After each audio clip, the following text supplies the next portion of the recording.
요셉의 형제들이 그들의 아버지가 죽었음을 보고 말하되 요셉이 혹시 우리를 미워하여 우리가 그에게 행한 모든 악을 다 갚지나 아니할까 하고 요셉에게 말을 전하여 이르되 당신의 아버지가 돌아가시기 전에 명령하여 이르시기를 너희는 이같이 요셉에게 이르라. 내 형들이 내게 악을 행하였을지라도 이제 바라건대 그들의 허물과 죄를 용서하라 하셨나니 당신 아버지의 하나님의 종들인 우리 죄를 이제 용서하소서 하매 요셉이 그들이 그에게 하는 말을 들을 때에 울었더라.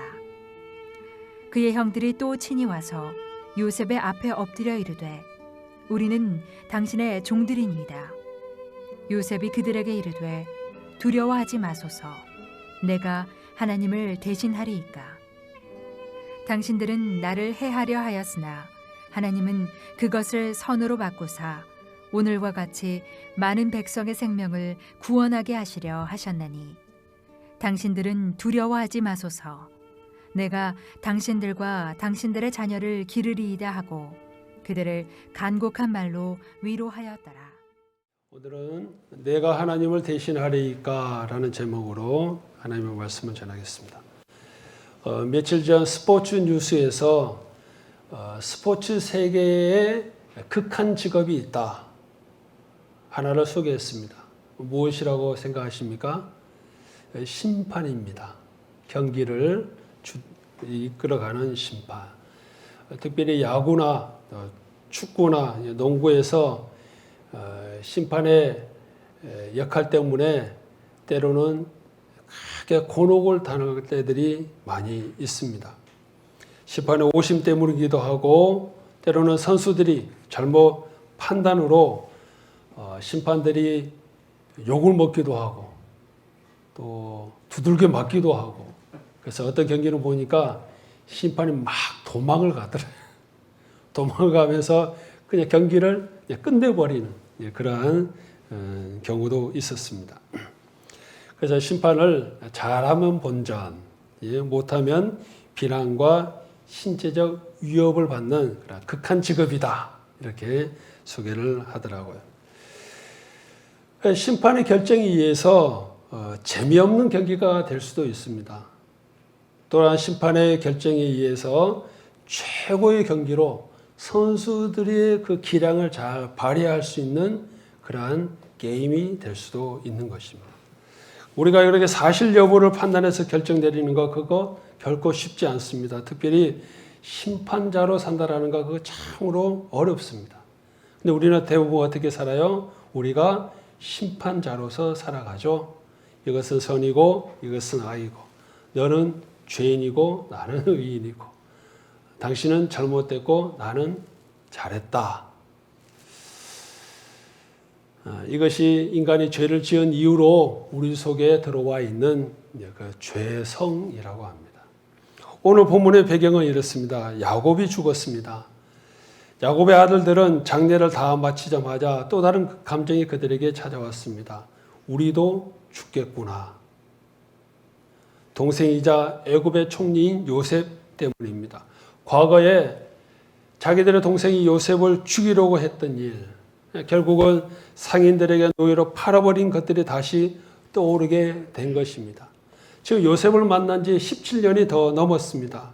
17년 동안 아버지 때문에 요셉이 참고 있었다라고 생각을 하게 된 것이죠. 이제는 아버지가 없기 때문에 자기들의 악을 갚을 것이다 라고 이렇게 두려워한 것입니다. 과거에도 보면은 에서가 장자권을 동생 야곱에게 빼앗겼을 때에 에서가 그런 말을 했어요. 근데 아버지가 죽고 나면 보자 이런 이야기가 있습니다. 자, 형들은 요셉의 마음을 떠보기 위해서 먼저 종들을 시켜서 요셉에게 보냅니다. 그리고 아버지의 용서의 유언을 전합니다. 요셉은 종들의 말을 듣고 울었다라고 성경이 말합니다. 요셉은 눈물의 사람인 것 같아요. 오늘까지 보면 한 8번 울었다 이렇게 성경이 나옵니다. 자, 종들을 통한 형들의 이야기를 듣고 요셉이 울었는데 왜 울었을까? 왜 울었을까요? 형들이 얼마나 죄책감에 시달렸으면 그 형들의 고통 때문에 울었을까? 아니면 자신의 진심을 형들을 다 용서한 그 마음을 알아주지 못한 것에 대한 서러움 때문이었을까? 아니면 묻어두었던 그 과거가 다시 그 상처가 다시 들추어져서 울었을까? 아니면 아버지의 유언이라고 하니까 그 아버지가 형제들의 화해를 향한 그 아픈 마음을 갖고 돌아가신 것, 그것 때문에 울었을까? 뭐 여러 가지가 생각이 들어요.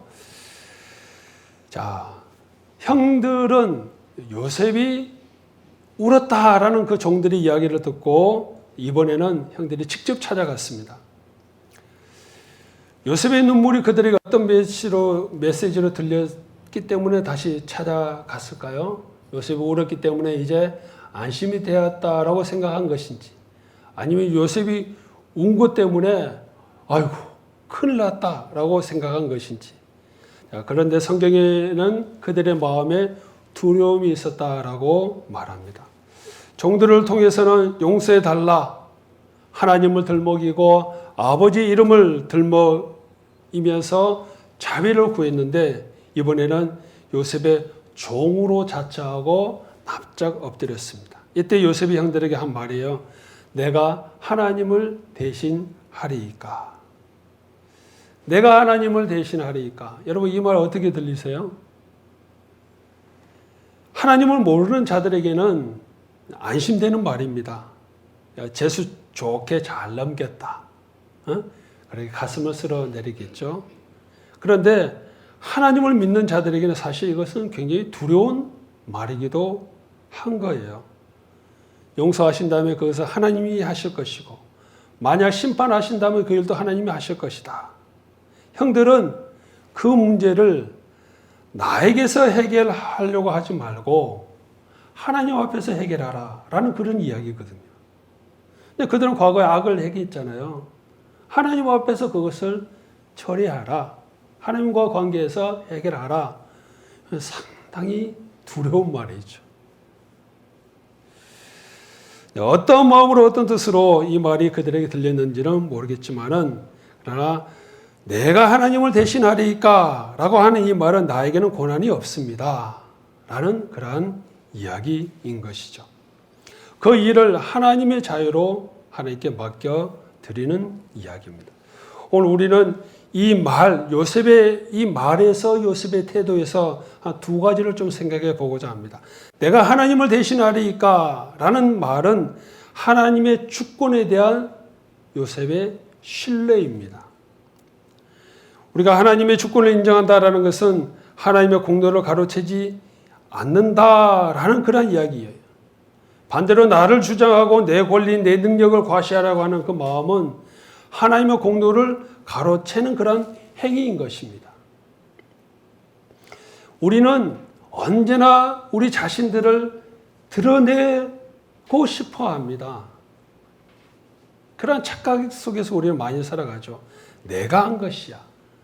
내 능력이야. 내가 얼마나 수고했는데. 그런 말들을 하고 그런 마음을 우리에게 많이 갖고 있지 않습니까? 딱따구리 새를 아시죠?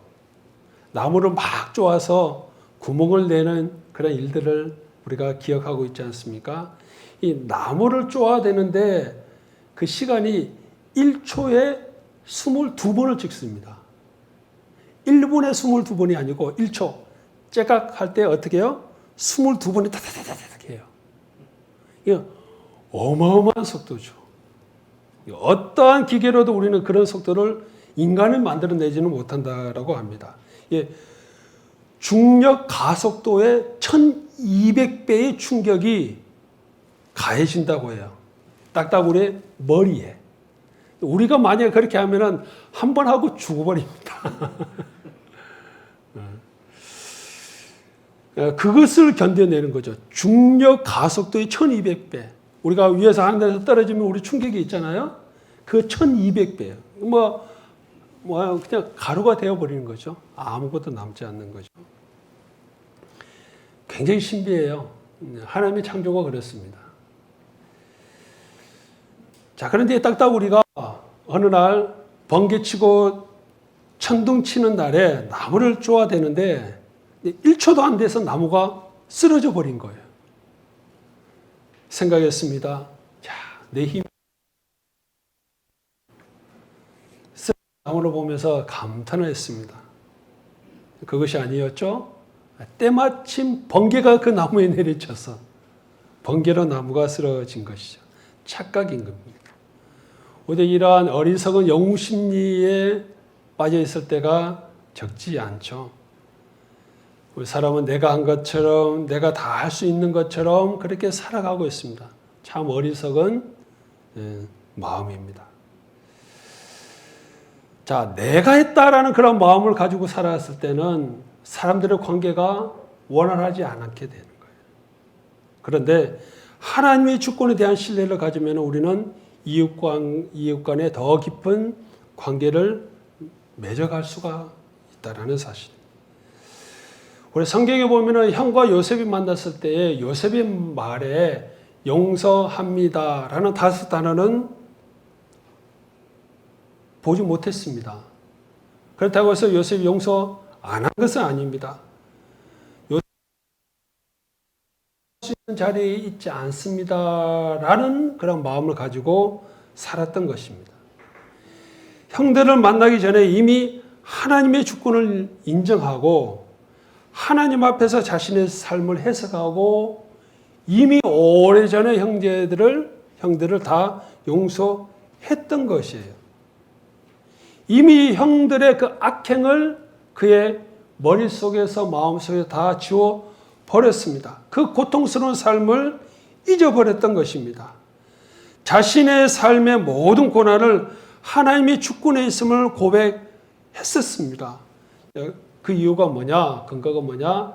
바로 요셉이 애굽의 총리가 되고 애굽 여인을 만나서 결혼하고 낳은 첫 번째 장자들의 이름이 므낫세이기 때문이에요. 성경은 창세기 51절에 므낫세를 낳았을 때 이름에 대해서 이렇게 말해요. 요셉이 그의 장남의 이름을 므낫세라 하였으니 하나님이 내게 내 모든 고난과 내 아버지의 온 집 일을 어떻게 하셨다? 잊어버리게 하셨다 함이라. 요셉의 이름의 뜻은 하나님이 내 모든 고난을 다 돌아보시고 이제는 그것을 잊어버리게 하셨다라는 뜻이라는 거예요. 더 이상 과거에 이제 끌려 살지 않겠다라는 그런 결단이었어요.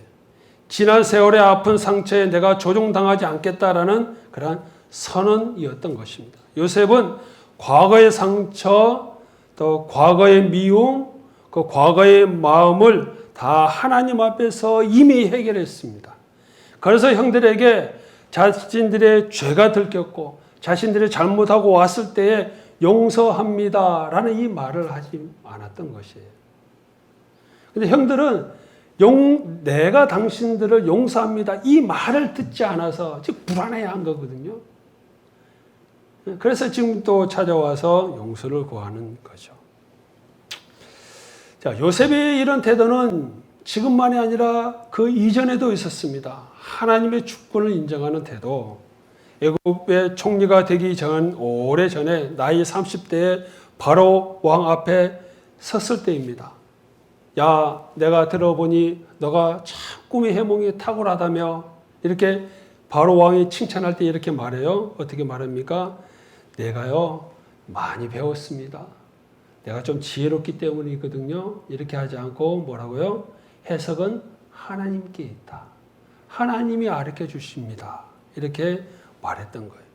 죄수가 지금 절대 권력, 절대 군주 앞에서 그의 마음을 살 수 있는 절호의 기회였습니다. 그런데 요셉은 하나님의 공로를 가로채지 않아요. 내가 했습니다. 내 지혜입니다. 나를 조금 우쭐거릴 때는 그것은 하나님의 영광을 가로채는 것이에요. 내가. 하나님의 명예를 내가 빼앗아가는 거예요. 그런데 요셉은 그러지 않았습니다. 하나님의 주권을 인정한 거예요. 주권을 드러낸 것입니다. 우리의 사랑과 용서하는 것도 어렵지만은 사실 용서를 믿고 용서를 수용하는 것도 참 잘하지 못합니다. 형들이 지금 그랬습니다. 뭐 이미 그 말은 하지 않았다 할지라도 형들을 용서했고 그래서 17년 동안 형들을 가족들을 돌보아 주었잖아요. 그런데 그 용서를 믿지 못하는 거예요. 그 용서를 참 받아들이지 못하고 있었던 것입니다. 우리가 하나님 앞에서 우리 관계도 그렇지 않습니까? 하나님께서 우리를 죄를 용서해 주셨습니다. 할렐루야. 그 어떤 죄도 용서해 주셨습니다. 어떤 죄라는 것은 여러분들이 생각하기에 야, 저건 인간도 아니야. 인간이 할 수 없는 짓이야 라고 하는 것조차도 하나님이 용서해 주신 것이에요. 내가 하나님 앞에 바로 서려고 했을 때에 용서해 주신 것이 아니라 성경은 뭐라고 말합니까? 우리가 아직 죄인 되었을 때에 여전히 내가 죄를 짓고 있었을 때에 하나님에 대해서 아무런 감정도 없고 마음도 없고 그분의 안타까워하는 그런 것에 대한 조만의 일말에 미안한 마음도 없을 때에 라는 거예요. 하나님께서 우리를 용서해 주셨다라는 것입니다.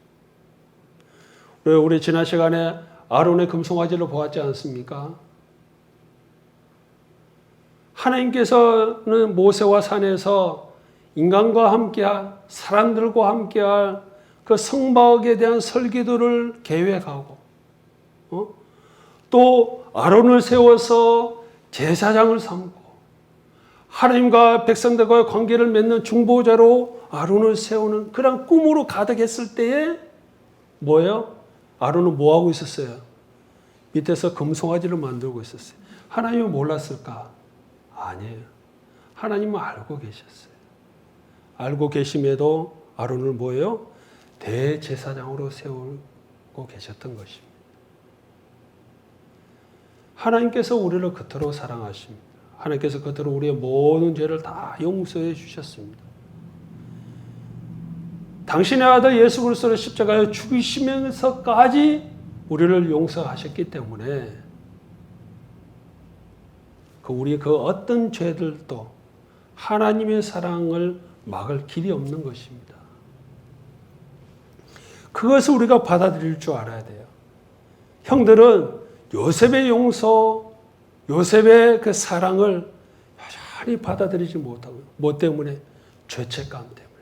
자기들의 과거에 행했던 악 때문에. 사랑하는 여러분, 우리가 그 용서를 받아들일 줄 알아야 어떻게 됩니까? 더 깊은 관계, 더 친밀한 관계로 나아갈 수가 있는 거예요. 여전히 형들과 요셉 사이에는 여전히 벽이 있었던 것이잖아요. 여전히 형제로서 다정함이 없고 애정의 마음들을 나누지 못하고 살았다라는 이야기입니다. 이제 아버지가 돌아가셨습니다. 이제부터는 그렇게 살 수가 없는 거죠. 그렇게 살아서는 안 되는 거죠. 하나님과의 우리의 관계도 어떻습니까? 하나님께 더 친밀합니까? 하나님께 더 편안하게 다가가십니까? 아니면 여전히 하나님이 두렵습니까? 내 죄를 여전히 기억하면서. 그것은 성경이 말하기를 마귀가 하는 일이다라고 했어요. 마귀가 주는 생각이다라고 했습니다. 우리가 하나님 앞에 나올 때, 예배하러 나올 때, 하나님께 기도하려고 할 때, 너 옛날에 그 나쁜 짓 했잖아. 너 옛날에 그렇게 죄 지었잖아. 자꾸 그것을 들먹이는 것이 마귀가 하는 일이다라고 했어요. 하나님은 그러하지 않았어요. 예수 그리스도는 내가 너를 사랑한다. 내가 너를 다 용서했다. 언제든지 나오라. 담대한 마음으로 나오라라고 우리에게 초청하고 계십니다. 우리가 하나님의 주권을 신뢰할 때 우리는 바로 불통의 사람이 아니라 소통의 사람으로 또 우리 이웃들에게는 하나님의 은혜와 사랑을 유통할 수 있는 그런 삶을 살아가게 될 것입니다. 그런 삶을 살아가는 우리가 되기를 주님의 이름으로 축복합니다. 하나님의 주권에 대한 신뢰는 결국은 내가 자유하는 길입니다. 하나님이 죄와 악을 심판하십니다. 그것을 우리는 믿습니다. 그런데 대부분 하나님의 심판이 즉각적으로 나타나지 않아요. 그죠? 하나님을 믿으라라고 했으니, 믿겠다라고 했으니 하나님의 복수가 임할 때까지 우리는 원수가 망할 것을 째려보고 있어야 됩니까? 하나님께서 갚는다라고 하셨잖아요. 그러니까 망하는 것을 우리는 기다리고 있어야 될까요? 그런데 그런 마음을 가지고 여러분 살면 누가 더 망해요? 먼저 망해요. 내가 더 먼저 망해요. 원수가 망하기 전에 내가 먼저 망해요. 내가 먼저 쓰러져요. 내가 먼저 지쳐요. 여러분, 하나님을 대신하리까 이 말은 언젠가 하나님이 보복해 주시겠지 하는 그 마음조차도 버리라라는 이야기예요. 하나님이 보복해 주실지, 아니면 그를 변화시킬지, 아니면 그를 통해서 하나님이 또 다른 일을 하실지, 그것은 하나님의 자유라는 거예요. 하나님의 주권을 신뢰하고 하나님 하실 일이라고 믿고 우리는 우리가 해야 할 일을 하는 것뿐이다라는 것이 바로 내가 하나님을 대신하리이까. 하나님이 처리하실 것입니다. 심판하는 것도 하나님이 하실 일이고, 그를 용서하고 변화시키는 것도 하나님이 하실 일입니다. 내가 하겠다라고 했을 때에 그가 변화되면 어떻게 돼요? 우리 마음에는 불편한 마음이 생기는 거예요. 요나가 그랬잖아요. 니느웨는 심판받을 땅입니다. 이스라엘의 원수입니다. 요나는 그들이 너무너무 싫었습니다. 그들은 변화되면서 살아나면 안 돼요. 그들은 죽어야 될 인간들이에요. 심판받아 불타 없어져야 될 인간들이었습니다. 그 마음을 갖고 하나님의 말씀에 순종하지 않고 다시스로 다른 곳으로 도망을 가버렸어요. 나중에 니느웨 사람들이 회개하고 돌아오자 요나는 화가 나지 않습니다. 하나님을 향해서 화를 내지 않습니까? 하나님의 주권을 신뢰하는 태도는 그런 것이 아닙니다. 그를 하나님께서 심판하실 것도, 때로는 하나님께서 그를 변화시킬 것도, 그것은 다 하나님의 자유. 나는 내가 할 일을 하는 것뿐이에요. 왜요? 내가 하나님 앞에 그 지독한 죄까지도 용서받았기 때문에, 용서받은 자로서 용서하면서 살아가는 것, 이것이 바로 우리의 일인 것이죠. 얼마 전에 시중에 베스트셀러로 용기에 대한 두 가지 책이 있었어요. 하나는 미움받을 용기, 또 하나는 상처받을 용기라는 책이었어요. 그 책에서 하는 말은 이거예요. 우리에게 미움과 상처가 생겼을 때 어떤 태도를 가져야 되느냐? 그러려니 하는 태도를 가지라는 거예요. 있을 일이 생겼다라는 마음을 가지라는 거예요. 그 마음이 바로 용기라는 것입니다. 다시 말하면 미움과 상처에 끌려다니지 말라라는 말입니다. 우리 주위에는 여전히 나를 사랑하는 사람이 많이 있기 때문이에요. 우리에게 여전히 나를 위로해 주는 사람이 많이 있다라는 것을 기억하고, 내 마음에 상처를 주는 사람, 내 삶을 빼앗아간 그 원수에게서 자유하라라는 그런 이야기입니다. 자유할 수 있는 용기를 주는 바로 그런 책이었던 것이 참 지혜로운 이야기 아닙니까? 사랑하는 여러분, 우리도 미움과 상처를 만났을 때 요셉처럼 하나님의 주권을 인정하고 내가 하나님을 대신하리까라는 이 고백이 우리 입술 속에 있습니다. 따라해 보시죠. 내가 하나님을 대신하리까. 내가 하나님을 대신하리까. 언제나 이 마음 잊지 마시기를 바랍니다. 자, 내가 하나님을 대신하리까. 두 번째 의미는 바로 창조의 회복을 뜻합니다. 여러분, 창세기 마지막 장 마지막에 이 말씀이 기록되어 있는 이유가 무엇일까요? 창세기 1장에 보면, 2장에 보면, 3장에 보면, 창세기 초반에 보면 하나님이 보시기에 좋은 세상, 하나님께서 선하게 만드신 세상이 인간의 죄로 파괴되었습니다. 죄로 인해서 세상에 고통이 왔고 죽음이 왔습니다. 세상의 그 파괴의 시작은 바로 인간이 하나님과 되고 싶다라는 그 욕망 때문이었어요. 여러분, 죄로 인한 욕망은 우리에게 세 가지가 있습니다. 하나님께서 그것을 정리해 주셨어요. 열왕기상 3장 10절, 11절에 보면은 솔로몬이 하나님 앞에 1000번째의 기도를 제사를 드렸을 때에 하나님께서 솔로몬에게 나타나셔서 물었어요. 그리고 솔로몬이 요구하는 것을 뭐예요? 하나님, 백성을 잘 다스릴 수 있는 지혜를 주십시오라고 했을 때 하나님께서 솔로몬의 그 기도를 들으시고 탐복을 하셨어요. 그리고 사시는 말씀입니다. 10절에서 11절 같이 읽죠. 솔로몬이 이것을 구하매 그 말씀이 주의 마음에 든지라. 이에 하나님이 그에게 이르시되 내가 이것을 구하도다. 자기를 위하여 장수를 구하지 아니하며 부도 구하지 아니하며 자기 원수의 생명을 멸하기도 구하지 아니하고 오직 송사를 듣고 분별하는 지혜를 구하였으니. 아멘. 하나님께서 정리하신 인간의 3대 욕망이 여기 나오죠. 첫 번째는 뭐예요? 오래 사는 거예요. 두 번째는 부자가 되는 거예요. 세 번째는 복수하는 거예요. 복수는 나의 것이라는 영화 제목도 있더라고요. 철저히 인간적인 모습을 말하는 거죠. 원수 갚는 것, 이것이 우리 속에 있는 근본적 욕망이라는 겁니다. 요셉은 형들에게 자신이 용서했을 뿐만 아니라 하나님이 용서하셨고 하나님이 심지어 당신들을 구원하기를 원하신다. 당신들 뿐만 아니라 당신을 통해서 온 세상이 구원받기를 원하신다. 다시 말하면 하나님께서는 나를 통해서 우리를 통해서 온 세상을 회복하기를 원하신다. 그렇게 말하고 있는 것입니다. 하나님이 보복을 원하지 않고 용서를 원하시기 때문에 자신은 끝까지 순종할 것이다. 게다가 형들의 자식까지도 내가 책임지겠다라고 하면서 형들을 위로하지 않습니까? 형들이 아무런 잘못도 없다라고 하지 않았습니다.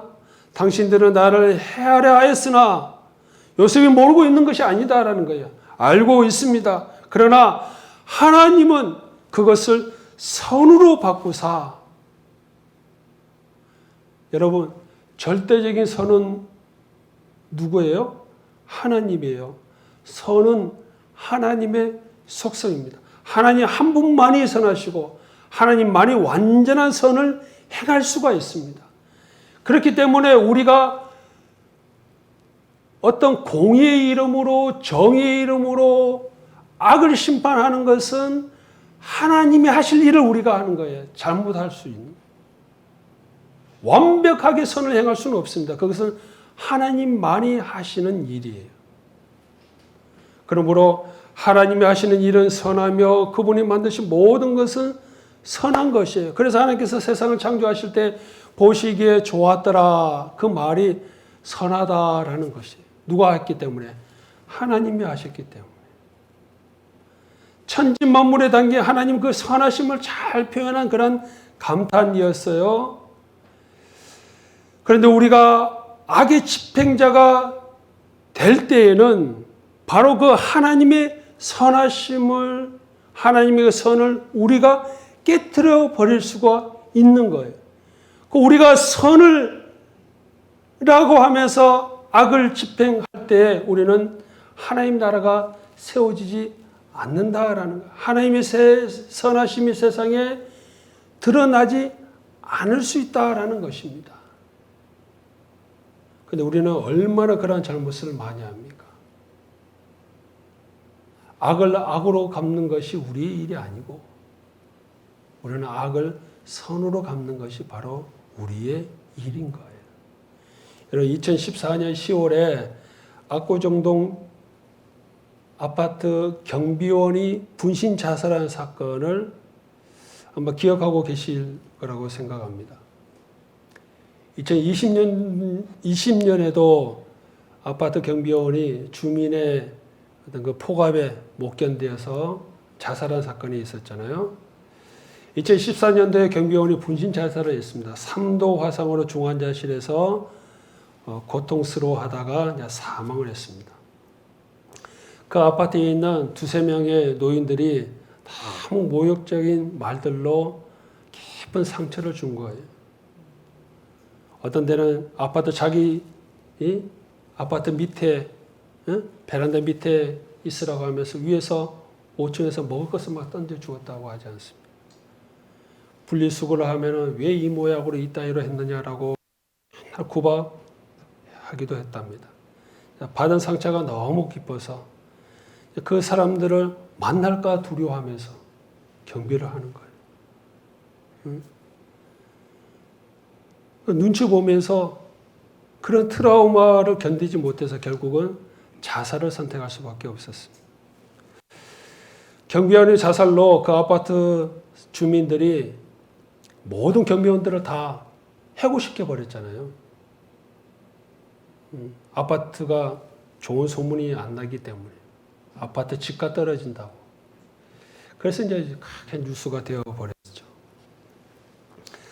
자살을 시도하고 화상 3도로 병원의 중환자실에 있을 때 20일이 됐는데도 아무도 찾아오지 않았더라고 합니다. 미안하다는 말을 하는 사람이 아무도 없었다고 해요. 결국은 돌아가시고 장례가 있었습니다. 장례식 풍경을 보았더니 그래도 그 부인이 나중에 CBS에서 인터뷰하면서 기도해 달라고 가족들을 위해서 보니까 남편도 가족도 다 신앙인이었더라고요. 이분이 죽고 나자 장례식장에 74세 되는 한 할머니가 조문을 왔습니다. 그 할머니가 그 가해자 중에 한 명이었던 거예요. 근데 그 할머니를 옆에서 부추기고 오는 그 장면이 한겨레 TV에서 이렇게 보았는데 그 옆에서 부추기는 사람이 그 할머니의 딸인 줄 알았어요. 그런데 남편의 아내였어요. 남편이 죽음에서 유언을 그렇게 했다고 합니다. 악을 악으로 갚지 말라고. 악을 악으로 갚지 말라고.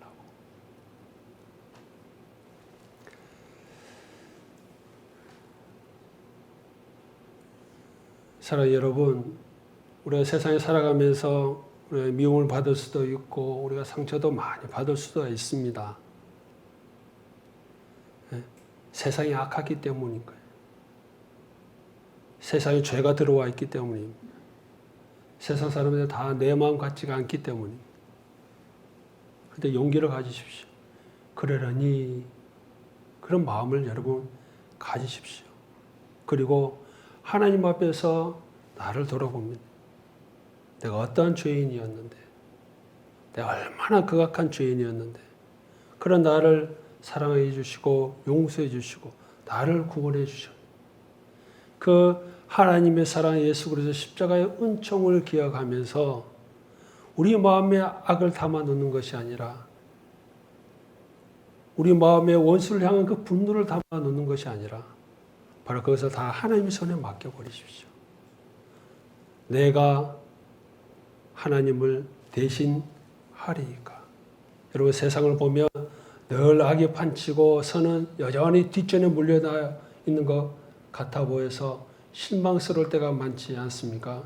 그런 세상 속에서도 우리는 변함없이 구원의 역사를 이루어 가시는 하나님을 신뢰하면서 살아가야 됩니다. 어떻게 살아야 돼요?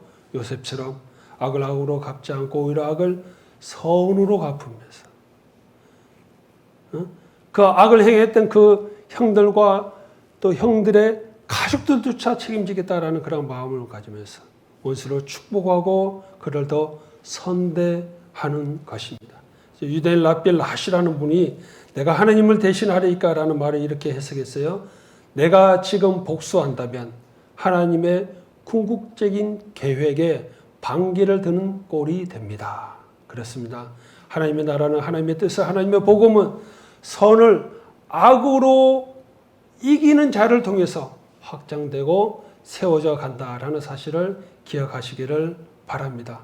세상이 어떻게 흘러가도 역사의 주인공은 언제나 하나님이십니다. 악이 세상에 공존하더라도 결국은 선한 하나님의 뜻대로 역사가 흘러갈 것을 믿으시기를 축복합니다. 하나님은 살아계시고 역사의 주관자이시기 때문에 그것을 믿어야 우리도 원수를 사랑으로 대할 수가 있고, 그래서 우리를 향한 하나님의 뜻을 세워갈 수가 있고, 하나님이 만드신 세상을 보시기에 좋았더라라는 걸 선으로 돌려놓을 수가 있는 것입니다. 이렇게 쓰임받는 우리 모두가 되기를 주님의 이름으로 축복합니다. 기도.